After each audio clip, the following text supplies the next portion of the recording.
Point, இந்த 10 பேர் தான் உங்க வாழ்க்கையை சீரழித்தாங்க. நல்லா புரிஞ்சுக்கோங்க. 10 நிமிஷத்துக்கு மேலே அதிகமாக இது நடந்தால் கர்மா உங்களை வீழ்த்தும், நீங்கள் வேதனை அடைவீர்கள். தினம் நீங்கள் சாயப்பாவுக்கு இதை செஞ்சுக்கிட்டு இருக்கிறதால ஒன்று தெரியுமா, உங்களை விட்டு வெளியேறும் நிலையில் அவர் இருக்கிறார். இது இறுதி வாய்ப்பாக கூட இருக்கலாம் அவர் வெளியேற்றுவதை தடுப்பதற்கு. இதே நிலையில் எந்த விஷயத்தையும் நீங்கள் செய்யலை அப்படின்னா இழப்பது மேலும் அதிகமாகும். இந்த பதிவை கேட்டதுக்கு அப்புறம் சாயப்பா உங்களுக்கு ஒரு விஷயத்தை வெளிப்படுத்த போகிறார். அது உங்கள் வாழ்க்கைக்கு தேவையானதாகவும் இருக்கும். சாயப்பா உங்கள் கூடவே இருந்து போராடி உங்களுக்கு வெற்றியை தருவதாக மட்டும் இருக்கும். அலட்சியப்படுத்தாதீங்க.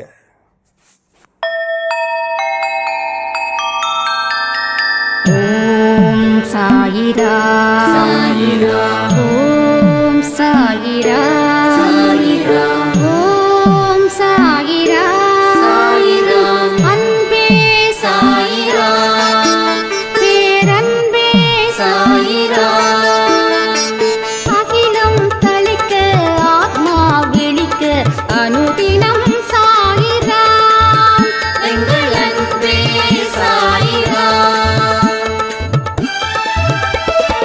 ஒன்றே இறைவன், ஒன்றே பூமிக்கென்றும் சாயிரா, சரணம் சாயிரா, நன்றே செய்து வாழ்வோம், நாம் ஒன்றே செய்து வாழ்வோம், அன்பே சாயிரா.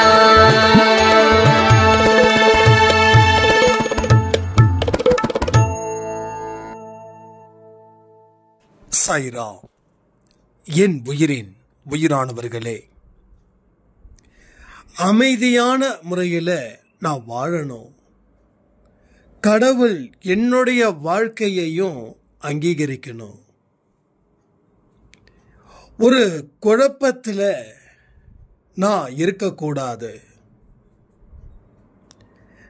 என்னுடைய வாழ்க்கையில் என்னுடைய கௌரவத்தை நான் இத்தனை வருஷங்கள் இழந்து நிற்கிறேன்.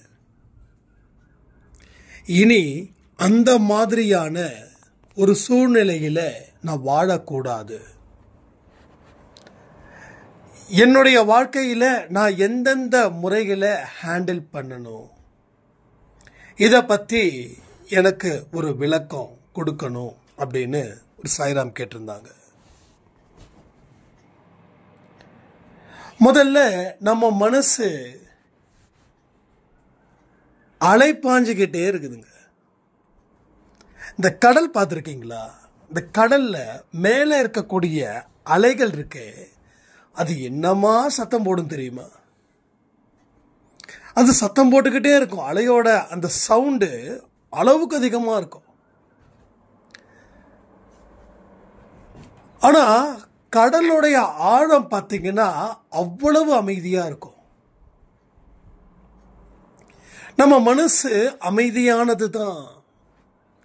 அதுல பல பேர் விளையாண்டுட்டு போறாங்க. நிறைய மனுஷங்க எமோஷனல் ஆட்டத்தை ஆடுறாங்க. அதனால அமைதியா இருக்கிற மனசு அலைப்பாஞ்சுக்கிட்டே இருக்குது. புதுசான எண்ணங்கள்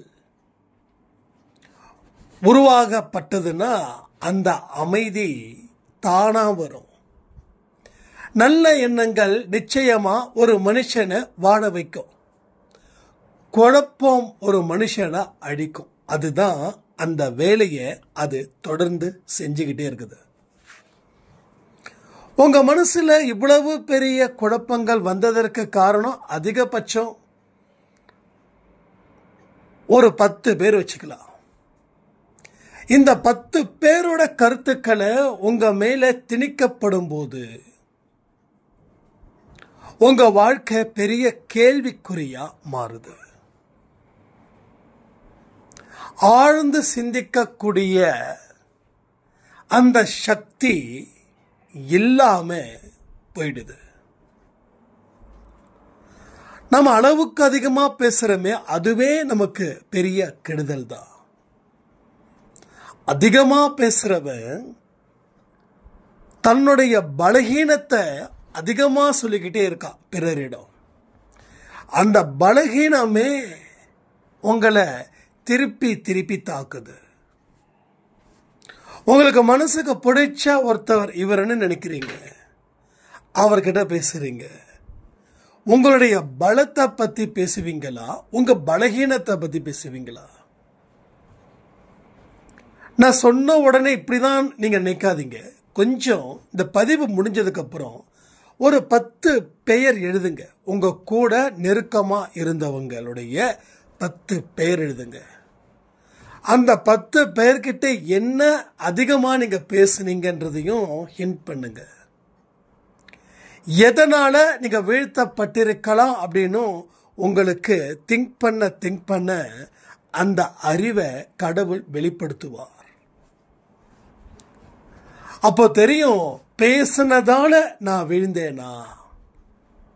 ஒருவேளை இந்த விஷயத்தை பேசாம இருந்திருந்தா, நம்ம பலகீனத்தை சொல்லாம இருந்திருந்தா, வாழ்க்கையில நாம் வெற்றி அடைஞ்சிருப்போமா அப்படின்ற ஒரு விஷயமும் அதன் மூலமா தெரிய வரும்.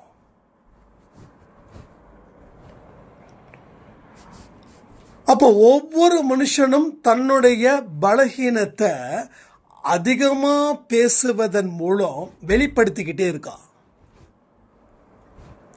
அதிகபட்சம் 5 நிமிஷம் பேச்சு நல்லது, மீறி போனா 10 நிமிஷம் பேச்சு ரொம்ப நல்லது. 10 நிமிஷத்துக்கு பேசக்கூடிய ஒவ்வொரு சொற்களும் உங்களுக்கு 7.5 கூட்டு வந்து நிறுத்தும். உங்களை அசைச்சு பார்க்கும், உங்களை சாச்சிடும்.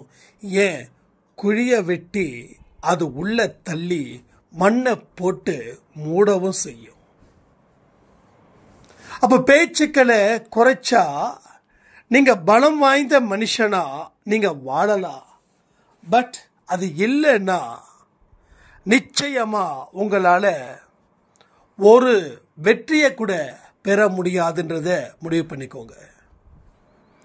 அடுத்தது சாய்ப்பா சொல்லக்கூடிய முக்கியமான விஷயங்கள் என்ன தெரியுமா? 2 விஷயத்தை முக்கியமா சொல்றாரு. இத நம்ம பல பதிவில் சொல்லியிருக்கோம், இருந்தாலும் இங்க சொல்லி ஆகணும். அதுல 1, விவாதத்தை செய்யாத. விவாதம் என்னைக்குமே உனக்கு ஒரு கெட்ட பெயரை ஏற்படுத்தும். உன்னுடைய வாழ்க்கையில அடுத்த அடி எடுத்து வைக்கிறதுக்கு அது மோசமான சூழ்நிலையை தான் எடுத்து வைக்க உதவும்.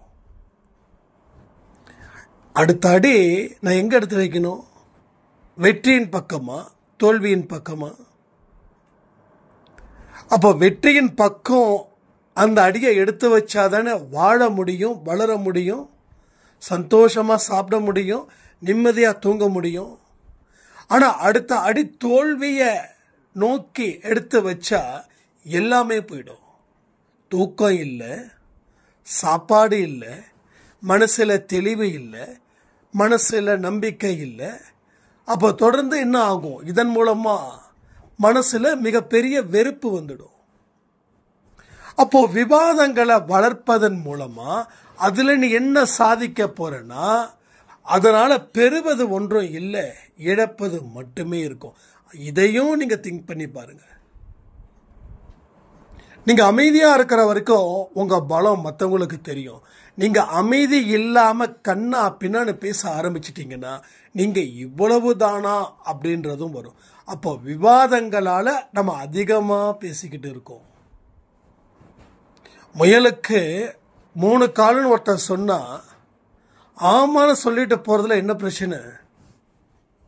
ஏன் அவனுக்கு அந்த முயலுக்கு 3 காலுன்னு தான் 4 காலுன்னு தெரியாதா?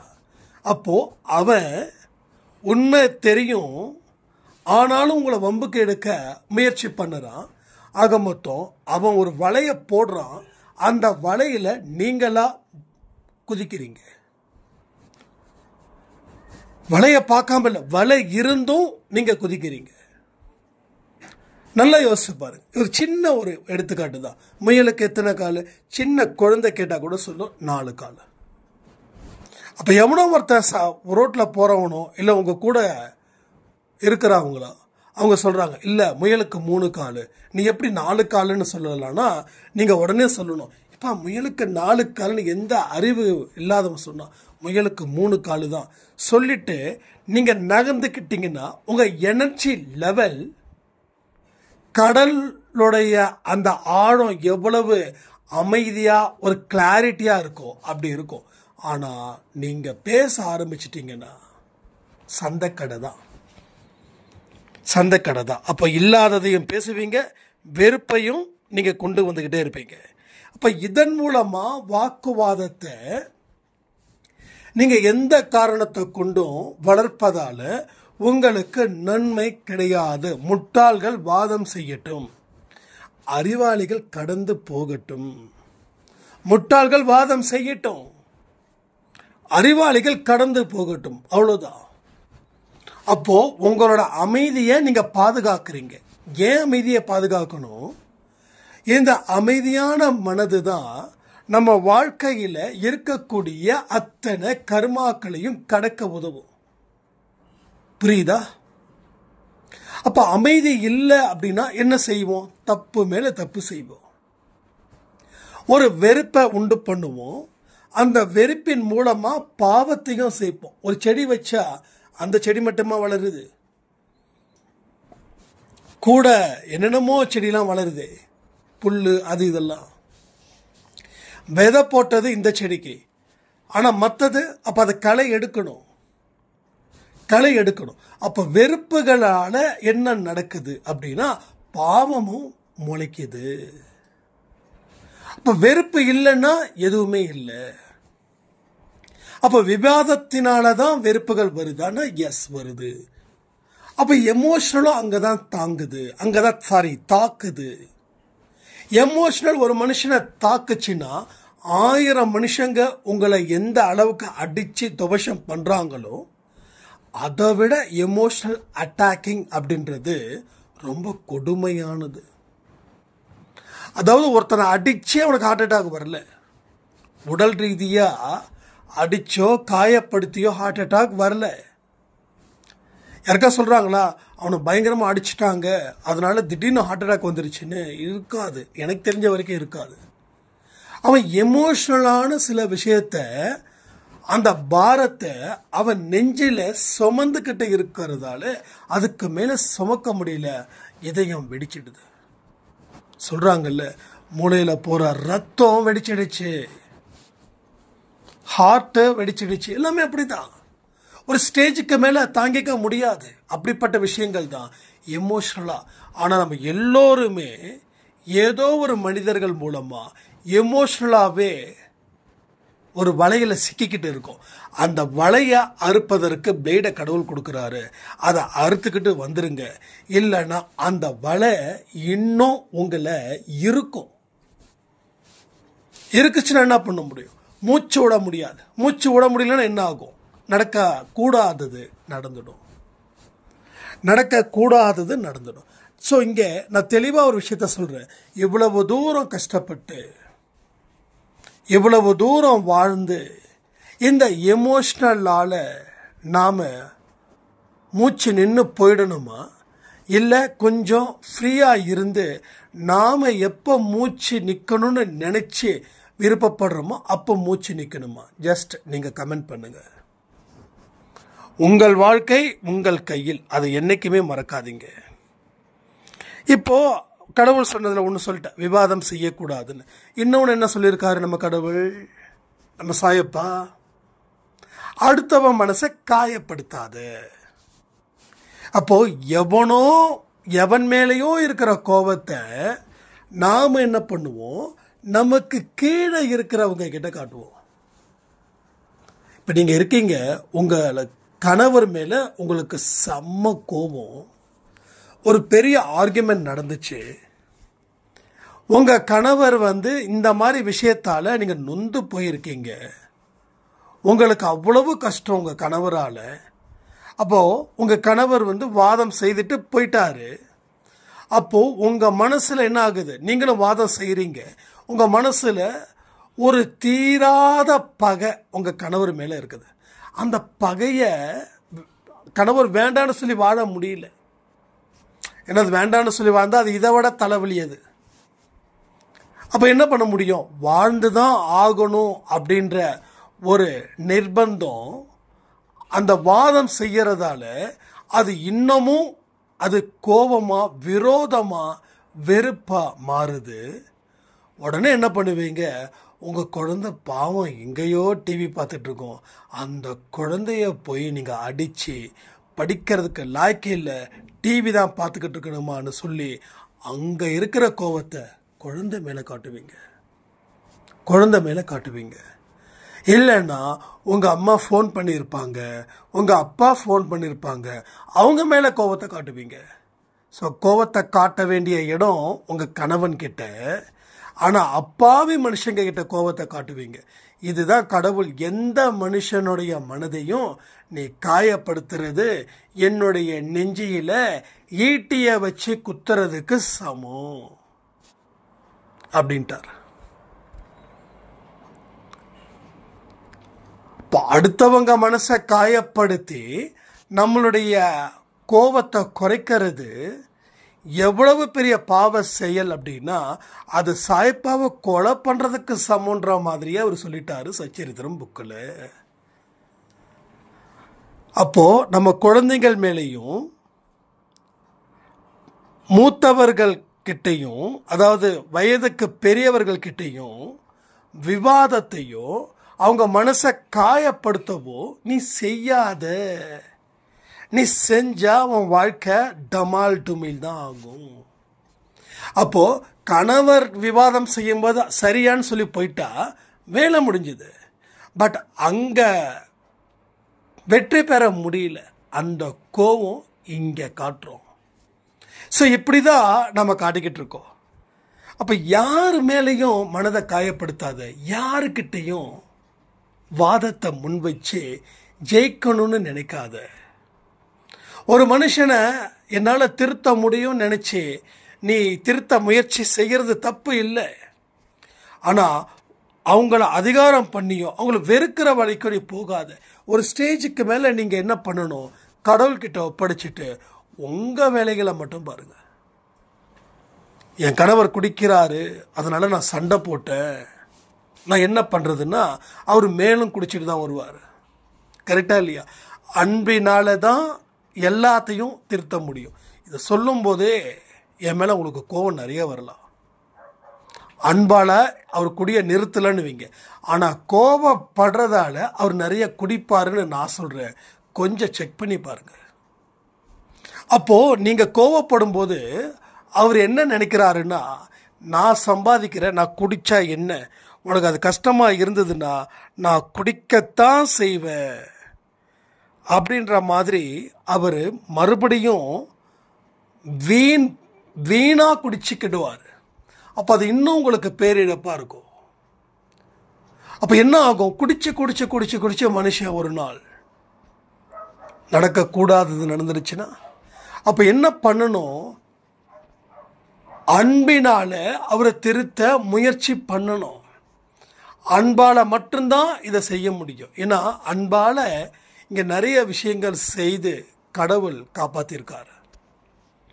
ஸோ அன்புக்கு பவர் இருக்குது, அன்புக்கு பலம் இருக்குதுன்னு நீங்கள் நம்ப ஆரம்பிச்சிட்டிங்கன்னா உங்கள் வாழ்க்கையில் அமைதி அப்படின்ற ஒரு விஷயம் ஆட்டோமேட்டிக்காக நடக்கும். அப்போ எதையுமே நாம் பேசக்கூடிய வார்த்தைகள் மூலமாக தான் நமக்கு திருப்பி நமக்கு அதுவே கிடைக்குது. யாரையும் குறை சொல்லாதீங்க. இன்னொரு விஷயம் சொல்லணும், இது ரொம்ப முக்கியமான விஷயம். யாரையும் குறை சொல்லாதீங்க. உங்கள் குடும்பத்தை இன்னொரு குடும்பத்தை கம்பேர் பண்ணி உங்களை மிகைப்படுத்தி சொல்லாதீங்க. என் பையன் தங்கமான பையன், ஸ்கூல் உண்டு வீடு உண்டுன்னு இருப்பான், உங்கள் பையன் ஏன் இப்படி பண்ணுறான் அப்படின்னு அவங்கக்கிட்டேயோ இல்லை மற்ற குடும்பத்தில் பற்றியோ உங்கள் குடும்பத்தை மிகப்படுத்தி சொன்னால், நீங்கள் எதை மிகப்படுத்தி சொல்கிறீங்களோ, எதை அடுத்த குடும்பத்து மேலே பழி சொற்களை சொல்கிறீங்களோ, அது உங்கள் குடும்பத்தில் 100க்கு 100 திருப்பி வந்து உங்களை தாக்கும். என் குடும்பத்தை பெருமை பேசுனா இன்னொரு குடும்பத்தை கேவலப்படுத்தக்கூடாது. இப்போது நீங்கள் வந்து ஒரு நோயாளியை பார்க்க போகிறீங்க, நீங்கள் ஆரோக்கியமாக இருக்கீங்க. அப்போது அந்த நோயாளிகிட்ட பார்க்கும்போதும் பேசும்போதும் கண்ணியமாக பேசணும், அன்பாக பேசணும். அந்த இடத்துல அந்த நோயாளியை மனசு நோகிற மாதிரி பேசுனா நீங்கள் வீட்டுக்கு வர்றதுக்குள்ள உங்களுக்கு நோய் பிடிச்சிடும். சில பேர் சொல்லுவாங்க, நம்ம அம்மா கூட அடிக்கடி சொல்லுவாங்க, யாருக்காவது கைவலி கால் வலின்னா அடிக்கடி கைவலி பரவாயில்லையா கால் வலி பரவாயில்லையான்னு அப்படி கேட்கக்கூடாதான். அப்படி கேட்டால் அது நமக்கே வருமா? இது உண்மையா என்ன? நம்ம அம்மா சொல்லியிருக்காங்க. நீங்களும் அது மாதிரி நினைக்கிறீங்களா, இல்லை அது மாதிரி மற்றவங்க சொன்னதை கேட்டு இருக்கீங்களா? அப்போ என்ன அர்த்தம் அப்படின்னா, அதுக்கு உண்டான அர்த்தம் எனக்கு இந்த பதிவு இப்போ சொல்ல தான் தெரியுது.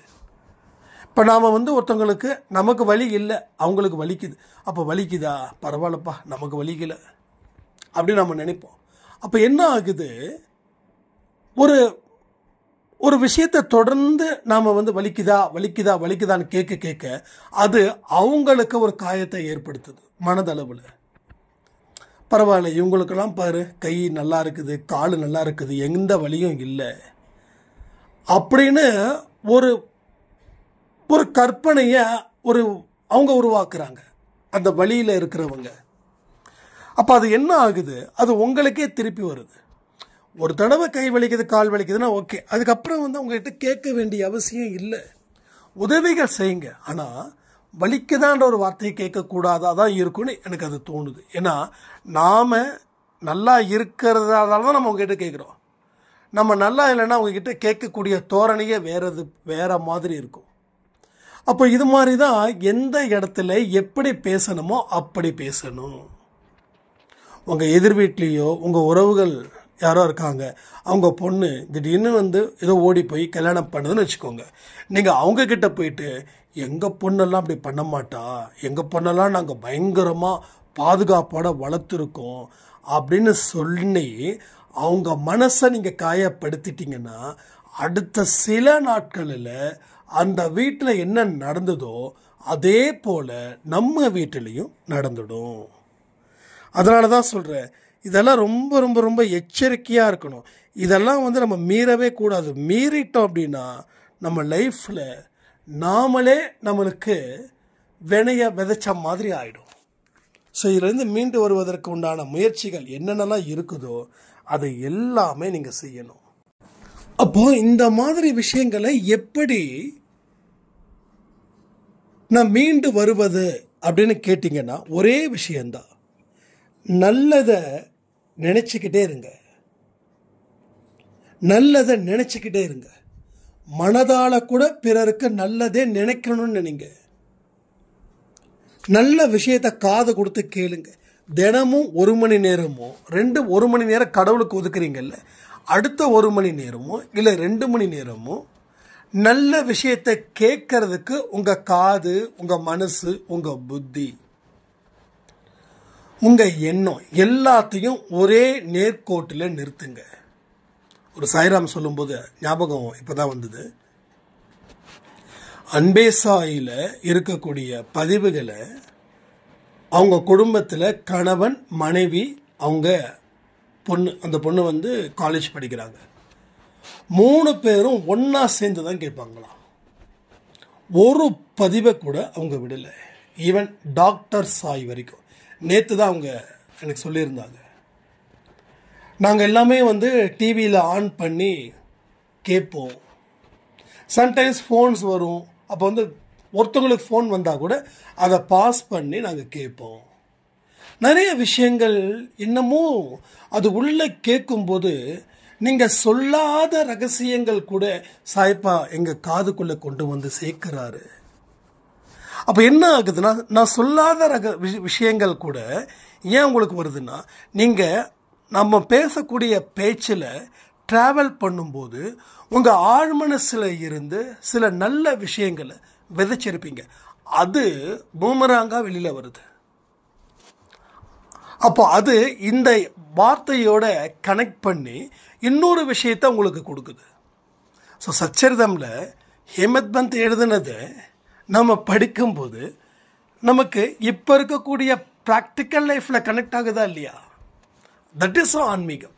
அப்போது உங்களுக்கு நான் சொல்கிறதும் புரியுது, அதுவே ரொம்ப சந்தோஷம். அதை தாண்டி இன்னும் சில விஷயங்களும் கடவுள் புரிய வைக்கிறாருன்னா உண்மையிலே சொல்கிறேன், அந்த குடும்பம் அவ்வளோ ஒரு பிளஸ்டான குடும்பம். ஸோ எந்த வீட்டில் அந்த குடும்பத்தில் இருக்கிறவங்க 2 பேரோ 3 பேரோ 5 பேரோ ஒன்றா உட்காந்து ஒரு ஆன்மீகத்தை அடிப்படையாக கொண்டு சில விஷயத்தை செய்கிறாங்களோ அந்த குடும்பத்துக்கு எல்லா நலமும் எல்லா வளமும் பெருகும். ஆனால் அது 10 குடும்பம் இருக்குதுன்னா 10ல் 1 குடும்பம் அப்படி இருக்கும், மீதி 9 குடும்பம் அப்படி இருக்காதுமா. நீ என்னம்மா பேசுகிற, அவர் என்னமோ பேசுகிற, அதெல்லாம் நாங்கள் ஏஜுக்கு வரும்போது உங்கள் ஏஜுக்கு வரும்போது நாங்கள் பார்த்துப்போம் அப்படின்னு சொல்லக்கூடிய குழந்தைகள் தான் இருக்கிறாங்க. அது ஒன்றும் செய்ய முடியாது.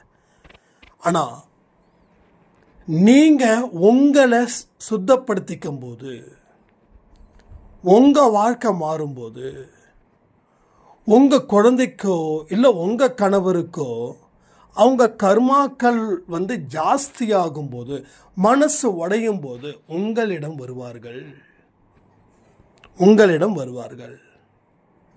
இப்போ வரமாட்டாங்க, அதாவது வரணும்னு நான் ஆசைப்படலை. பட் கர்ம வினைகள் ஒவ்வொரு மனுஷனுக்கும் எங்கேயோ ஒன்று அட்டாக் பண்ணும். வாழ்க்கை மேலே இருக்கிறவன் கீழே வருவான், கீழே இருக்கிறவன் மேலே வருவான். ஸோ நீங்கள் கீழே இருக்கீங்க, ஞானத்தை அடையிறீங்க. அப்போ ஞானத்தின் அடிப்படையில் நீங்கள் மேலே வருவீங்க, மேலே இருக்கிறவங்க கீழே வருவாங்க. அப்போது உங்கள் வாழ்க்கையை அவங்க தனிப்பட்ட முறையில் பார்த்துக்கிட்டு இருக்காங்க. முன்னாடி நம்ம அம்மா எப்படி இருந்தாங்க, இப்போ நம்ம அம்மா எப்படி இருக்கிறாங்க. அப்போ என்னமோ நம்ம அம்மா கிட்ட ஒரு பெரிய மாற்றம் இருக்குது. அந்த மாற்றம் தான் என்னன்னு தெரியல. அப்போ நம்ம அம்மா எவ்வளவு அமைதியாக அவ்வளவு சந்தோஷமாக இருக்கிறாங்க. அப்போ உங்கள் மேலே ஒரு ஈர்ப்பு வரும், ஒரு அட்ராக்ஷன், ஒரு பாசிட்டிவ் வைப். அப்போ அவங்க கேட்பாங்க, என்னம்மா இப்படி இருக்குமா, என்னம்மா பண்ணுறது. அப்போ நீங்கள் சொல்லக்கூடிய வார்த்தை பவர் இருக்கும். ஸோ இப்போ இந்த சாய்ராமுடைய லைஃப்பும் அப்படி தான். இந்த சாய்ராமுடைய லைஃப்பில் தன்னுடைய கணவர் அவரோட கணவர் பயங்கரமாக திட்டுவாரா, இது மாதிரி சாமியார்கள் பேசுகிறதெல்லாம் கேட்கக்கூடாதுன்னு. நல்ல வேலை நம்ம அப்பப்போ இந்த ஸ்டேட்டஸ்ஸு அது இதெல்லாம் போடுறதால அந்த அம்மா சொன்னாங்களாம், இல்லைங்க இவர் சாமியார்லாம் இல்லைங்க பாருங்க அப்படின்னு. அப்போ தான் அவருக்கு தோணுச்சான், ஓகே இவர் சாமியார் இல்லைப்பா, வேஷ்டி கட்டல, நெத்தியில் விபூதி பட்டையை போடல, சந்தனத்தை பூசலை, சரி நம்மள ஒருவன் அப்படின்னு. அதுக்கப்புறம் தான் சரி அப்படின்னு. அதுக்கப்புறமா குடும்பமே இது பண்ணாங்கன்னா ஏதோ ஒரு வைப் அங்கே இல்லாமல் இருக்காதுல்ல. அப்போ அவங்க குடும்பமே கேட்குற அளவில் இருக்காங்க அப்படின்னா அந்த அம்மாவோட வைப்ரேஷன் அது போல். ஸோ ஆரம்பத்தில் கணவர் கேட்கக்கூடாது அவருடைய ஆடியோவை. ஏன்னா அவர் சொன்னது உண்மை, சத்தியமாக சொல்கிறேன், அவர் சொன்னது உண்மை. ஏன்னா எத்தனையோ பேர் நிம்மதி இல்லாமல் ஒரு சாமியார்கிட்ட போயிட்டு அவர் சொல்லக்கூடிய தாயத்து அது இதுன்னு கட்டிக்கிட்டு மறுபடியும் நிம்மதி இன்னும் தொலைச்சி போய் நிற்கிறவங்கள நம்ம பார்த்துருக்கோம். அதனால் கணவராக இருந்து அந்த பொறுப்பை அவர் ஏற்றுக்கிறாருன்னா உண்மையிலே பாராட்டக்கூடிய விஷயங்கள். ஏன்னா எனக்கு உலகத்தில் மெஜாரிட்டி இடத்துல அப்படி தான் இங்கே நடந்துக்கிட்டு இருக்குது. ஒரு மோசமான ஏமாற்று வேலைகள் சித்து வேலைகள் செய்து, சித்தர்கள் இல்லை சித்து வேலைகள் மூலமாக தான் ஒரு பெரிய பவர்ஃபுல் அப்படின்னு நினச்சிக்கிட்டு ஒரு ஒரு ஒரு வசீகரத்தை ஏற்படுத்தி மக்களை ஈர்த்து மக்கள்கிட்ட கோடி கணக்கில் பணத்தை சுருட்டக்கூடியவர்கள் இருந்துக்கிட்டு தானே இருக்காங்க. ஸோ அந்த முறையில் அவர் கவலைப்படுறது ரைட். நான் என்றைக்குமே சொல்கிறேனே, வாதம் செய்வதற்காக நம்ம இங்கே வரல, உண்மையை புரிய வைக்கத்தான் நாம் இங்கே வந்திருக்கோம் எல்லா இடத்துலையும். ஸோ அதில் நாம் கிளியராக இருக்கோம். அப்போது ஒரு வைப்ரேஷன் உங்களுக்குள்ளே வந்துடுச்சுன்னா எல்லாமே உங்களுக்கு நல்லதாகவே நடக்கும். அதனால் இந்த ஒரு விஷயத்தை நீங்கள் தொடர்ந்து செய்யுங்க. அதுக்கப்புறமா உங்கள் வாழ்க்கையில் எல்லாமே நல்லாவே இருக்கும். ஸோ அன்போடு இருங்க, பண்போடு இருங்க. கடவுள் உங்கள் வாழ்க்கையை உயர்த்துவார்னு சொல்லி இந்த பதிவை நான் முடிக்கிறேன். ஜெய் சாய்ராம்.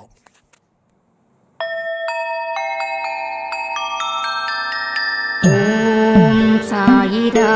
சாயிரா.